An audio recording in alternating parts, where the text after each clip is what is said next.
안녕하세요. 양스텔라입니다. 오늘도 함께 해주셔서 감사합니다. 즐거운 추석 보내고 계신가요? 추석이면 가족들끼리 모여서 여러 가지 주제로 대화를 나누지만 정치 얘기 많이 하시죠? 내년 대통령 선거를 앞두고 말다툼 하시는 분들도 계실 텐데요. 저는 정치에 대해 잘 모르지만 흠없는 후보를 찾는 건 불가능한 일이니까 좋은 정책을 찾아야 한다고 생각합니다. 오늘은 앞으로 달라지는 복지 관련 정책에 대해 설명드릴 건데요. 2022년 보건복지부 예산안 중에서 우리 일상 속에 직접적으로 느낄 수 있는 내용들과 관심이 많은 내용들만 골라서 간단히 설명드리겠습니다. 새롭게 편성된 보건복지부 예산안은 약 97조 원으로 올해에 비해 7조 원이 넘게 증가했고요. 우리나라 전체 예산의 16%로 국방부 예산보다 거의 2배나 많습니다. 점점 더 복지국가가 되어가고 있는데요. 전체적으로 봤을 때 공적연금이 31조 7천억으로 가장 큰 비중을 차지합니다. 대표적인 공적연금이 바로 기초연금인데요. 만 65세 이상이면서 소득 하위 70%가 받을 수 있죠. 2021년 기준으로는 단독가구 169만원, 부부가구 270만 4천원의 소득이 기준이었고 감액이 되지 않는다면 단독가구는 30만원, 부부가구는 48만원을 받았었죠. 22년에는 물가상승률 0.5%를 적용해서 월 30만 1,500원을 받게 되고 부부 기준으로 하면 48만 2,400원을 받게 됩니다. 그런데 국민연금을 받으면 감액이 되죠. 올해에는 30만원의 150%인 45만원이 넘는 국민연금을 받으면 금액에 따라 감액이 시작됐지만 내년에는 계산해보면 45만 2,250원이 넘으면 조금씩 감액됩니다. 소득 기준도 상향되는데요. 단독가구는 약 190만원 정도, 부부가구는 약 309만원으로 늘어나기 때문에 올해보다 30만 명이 늘어나서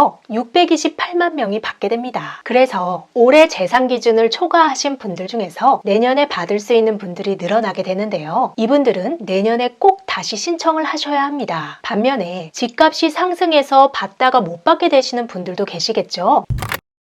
다음으로 노인 관련 예산이 20조 원으로 두 번째로 많았는데요. 공익활동 일자리와 사회서비스형 일자리 4만 5천 개를 추가로 늘려서 노인 일자리 84만 5천 개를 만드는데 많은 예산이 들어가고 그 외에 연금보험료 지원, 장기요양보험 국고 지원 등의 노인 관련 예산이 두 번째로 많았습니다.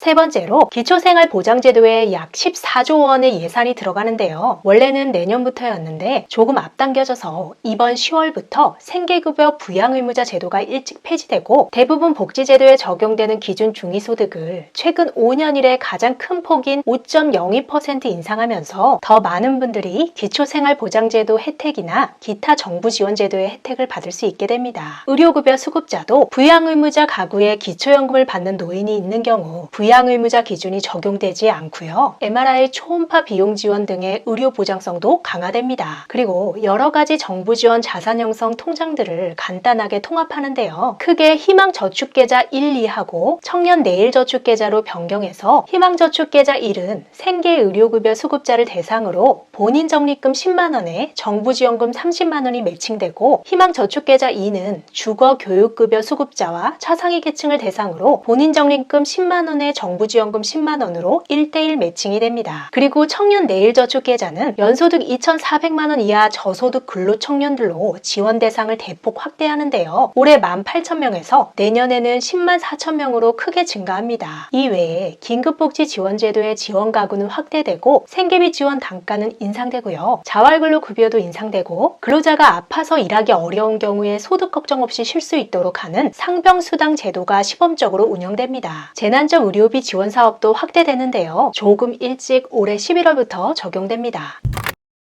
네 번째로 많은 예산은 건강보험 지원입니다. 정신건강복지 지원 등의 사업들이 있지만 대부분은 건강보험 보장성 강화를 위해 정부에서 10조 원이 넘는 금액을 지원하는데요. 건강보험 보장성 강화에 대해서는 조만간 따로 설명을 드리겠습니다. 이 밖에도 탈시설 장애인 자립지원 시범사업이 추진되는 등 장애인 관련 정책들과 영아수당으로 출생아에게 30만 원이 지급되고 천만남 이용권이라고 하죠. 출생지원금은 200만 원을 일시금으로 지원하는 등 아동 아동 보육 관련 예산도 증가했습니다. 이렇게 복지를 위한 예산에 대해 간단히 설명드렸는데요. 저출산, 고령화와 저소득층의 기초생활 보장 강화, 건강보험 보장 확대가 현재 우리나라의 가장 큰 복지 관심사인 것 같습니다. 소득과 상관없이 우리나라 국민들의 행복지수가 올라갔으면 좋겠네요. 남은 추석 연휴 가족들과 즐거운 시간 되시길 바랍니다. 끝까지 시청해주셔서 감사합니다. 영상이 유익했다면 주변 분들에게 공유해주시고 다음 영상에서 우리 또 만나요.